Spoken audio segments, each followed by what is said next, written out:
Dari brosur di halaman 2. An Abi Hurairah 'anil Nabi sallallahu alaihi wasallam qala Kutiba 'ala bani Adama nasibuhu minaz zina mudrikun dzalika la mahalata fal ainani zinahuman nadaru wal udhunani zinahumal istima'u wal lisanu zinahul kalam wal yadu zinahal batsu wal rijlu zinahal khuta wal qalbu yahwa wa yatamanna wa yusaddiqu zalikal farju wa yukadzibuhu. Rawahu Muslim. Dari Abu Hurairah, dari Nabi sallallahu alaihi wasallam, beliau bersabda, telah ditetapkan pada anak cucu Adam bagian dari zina. Ia pasti mengalaminya dan tidak mungkin bisa menghindar. Kedua mata, zinanya adalah melihat. Kedua telinga, zinanya adalah mendengarkan. Lisan, zinanya adalah ucapan. Tangan, zinanya adalah memegang. Kaki, zinanya adalah melangkah. Dan hati, zinanya adalah berkeinginan dan berangan-angan dan kemaluan membenarkan hal itu atau mendustakannya. Hadis riwayat Muslim. Mohon dijelaskan hadis tersebut, apakah onani termasuk zina? Atas penjelasannya kami ucapkan terima kasih. Dalam hadis itu sudah sangat jelas ya, bahwa anak Adam ini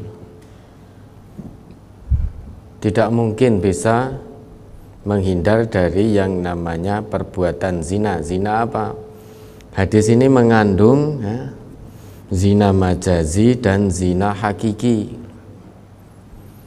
Kalau mata itu zinanya dengan melihat, telinga mendengar, kemudian lisan dengan mengucap, tangan dengan memegang, kaki dengan melangkah, hati dengan berangan-angan dan berkeinginan, akhirnya ditutup dengan zina hakiki.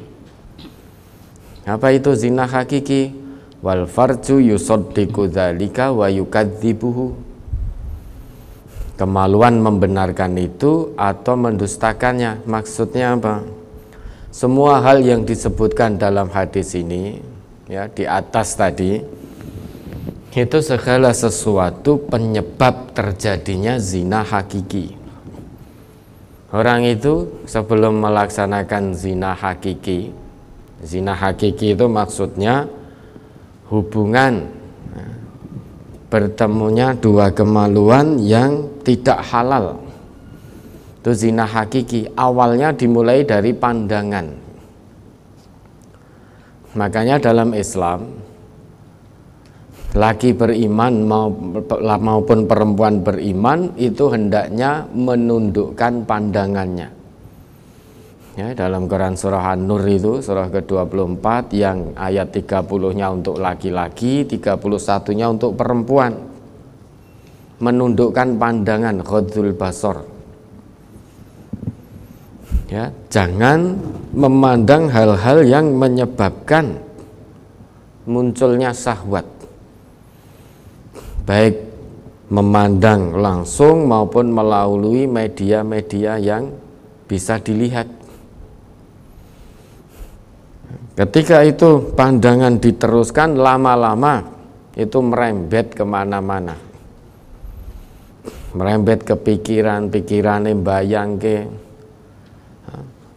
terus kemudian ke hatinya juga punya keinginan melakukan yang demikian sebagaimana yang dilihat. Kemudian ucapannya juga ya, berbicara dengan lawan jenis dengan ucapan-ucapan yang vulgar, pornografi, menjurus, sehingga menimbulkan syahwat. Kemudian diikuti dengan perbuatan tangannya, megang-megang lawan jenis, atau kalau laki-laki megang perempuan yang tidak halal.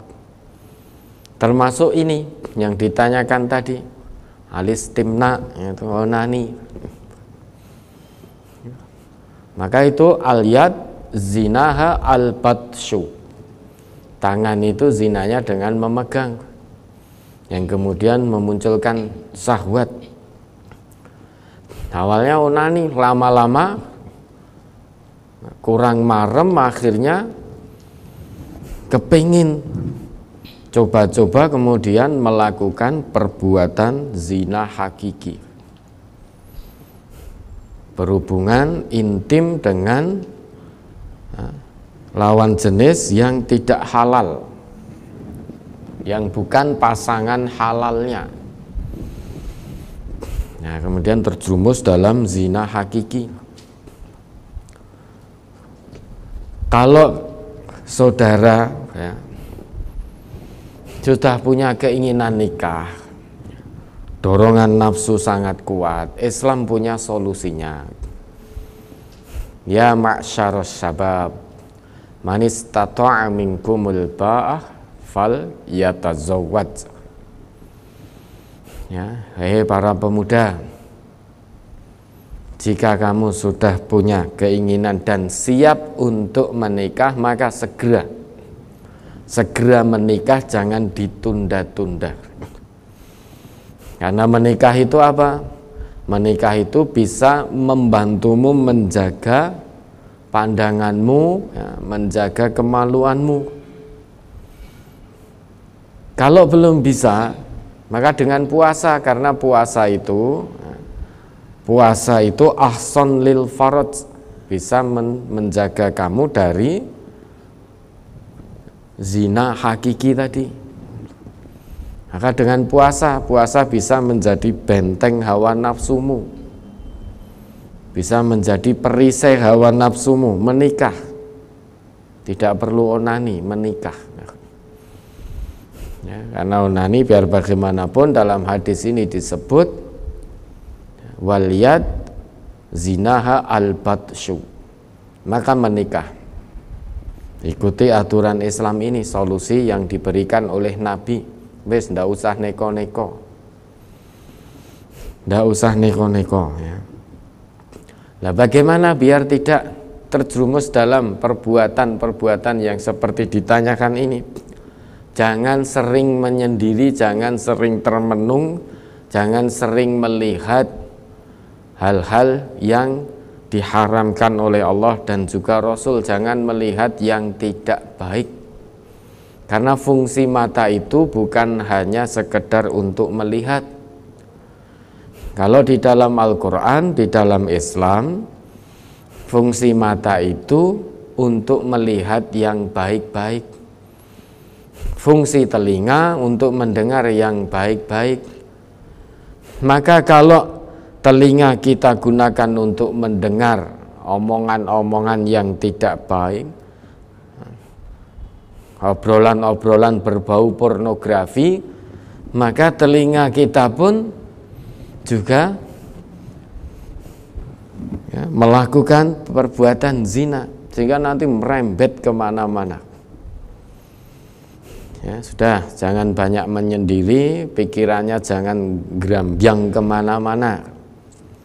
Ya, fokus kepada Allah, fokus pada tuntunan Islam ini. Kalau hasratnya begitu kuat, tahan. Kalau belum bisa menikah, dengan puasa. Itu solusi agama, solusi dari Nabi. Ya, mudah-mudahan bisa dipahami.